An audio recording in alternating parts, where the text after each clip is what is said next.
How is it that the same movement that lost its mind over the Bill Clinton and Monica Lewinsky scandal now revered Donald Trump? How does the Protect Kids crowd obsess over drag queen shows while school shootings become so common they barely register anymore? And how did the same political movement vote to preserve child marriage laws in Oklahoma in 2026? Like, what happened? How did a movement built around traditional family values become so morally selective? Because at the end of the day, I don't think it's about protecting kids. I think it's about tribalism. I think it's about fear, about outrage that's directed towards socially uncomfortable targets while actual material harm is ignored. This is the Silent Republic.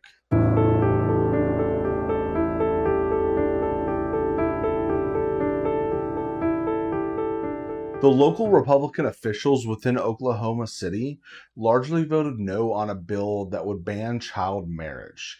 And this is just one of the most recent examples of a trend I've been seeing for quite some time. This isn't new. This has been happening for decades. I mean, I remember as a kid and my very conservative grandparents, how vehemently they condemned Bill Clinton for his affair with Monica Lewinsky.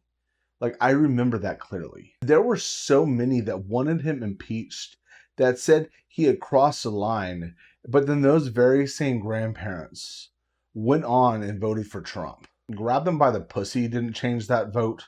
All the affairs didn't change it. The fucking Epstein files didn't change it. And it's almost like it doesn't matter at all to them. So are these people just hypocrites, or is there something deeper going on? For individual people within this larger coalition, I think that there are like a good number of them that genuinely believe that Western culture is like founded upon and upheld by Judeo-Christian values, okay? But I don't think for leadership, like those that are actually pulling the levers of power, that this verbiage and this way of speaking is anything less than about power. These leaders weaponize moralizing speech when it suits them.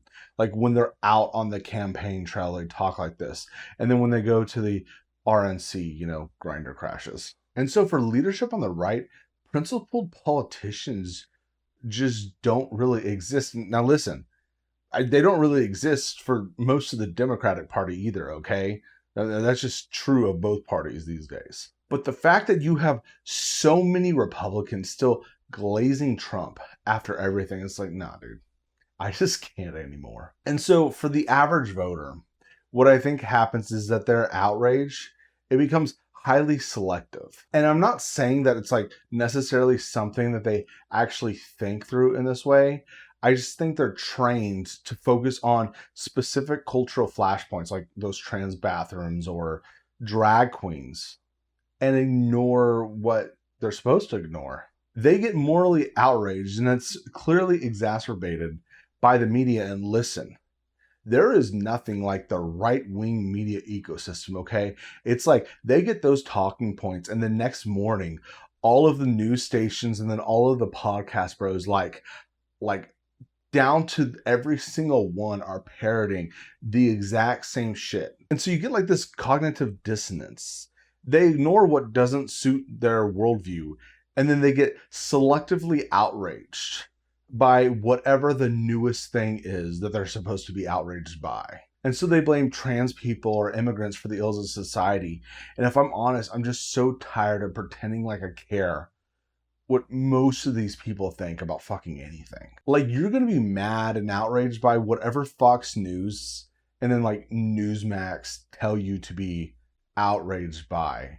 And really, like, if I'm honest, it was the Epstein files that just like fully broke my hope for the right in general. It was when I saw the base just largely stick by Trump. I mean, and he's all over the files, like all over him.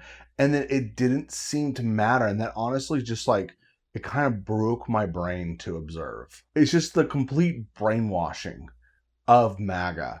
And when Trump said that he could like shoot someone on the streets of New York and get away with it, like, he was fucking right. That's just like true for probably like 30% of the population somehow. And I hope that the continued economic issues we're facing right now, for how awful they are, continue to spur people to break away from Trump.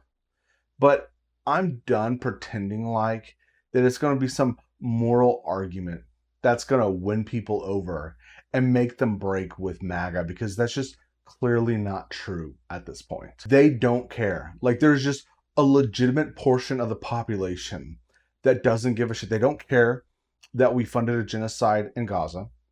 They don't care that we have literal fucking concentration camps set up for immigrants. They don't care about the sex trafficking pedophile ring of the rich and powerful that Trump was almost certainly involved in, or at the very least knew about. They don't care about that, even though for years that was like one of their main things about the cabal that all the Dems were part of that were hurting the kids. But then when they found out it was their guy, oh, no. We're not going to talk about that anymore. We're just going to drop it. They just don't care about those things. And none of those things are going to make them break with Trump. It's the fucking gas prices, dude. And so when a conservative comes at me, and trust me, that happens plenty. I'm me and I live in Texas. Like, I'm just going to stop pretending like I care, because they don't care. They never cared. And so they can just cut the moralizing language. And I know this sounds harsh, but I've been like having to be the adult in the room for the better part of a decade. And I'm just kind of tired of it. I want them all to have material dignity. And I want the economic system that is crushing them along with everyone else to end. And even though they vote for and cheer on the very policies and the very politicians that hurt them, I still want them to do better. And the truth is, most don't want the same for me, because I'm just a commie liberal piece of shit, even though that doesn't make much sense. But that's what I've heard plenty of times. And so, like, I'm done entertaining them. I'm done dealing with the rhetoric and the bullshit, because I don't think that there's like principles there. Not really. But I will never be done fighting for a better world, one that lifts them up too. And now some may come kicking and screaming, but I still want that for even them. I want dignity for everybody, for even the people that I disagree with, like virtually everything. I want dignity for all people, the people I dislike and the people who would literally wish me harm. Listen, my hope is that there's like a cultural shift on the right. That's my hope, but like, I'm not terribly optimistic, because like the one principled conservative we had, Thomas Massey, just got ousted because he dared stand against Trump. If I am to find a silver lining in all of the bullshit, it's in the ebb and flow of history. Time passes and party priorities change and cultures shift and new leaders emerge. I doubt I'll ever agree with the right on virtually anything, but I just hope that they pull back from this ultra-nationalist authoritarian direction that they're going in right now. But what I'm no longer entertaining is the selective outrage and pretend morals of the right.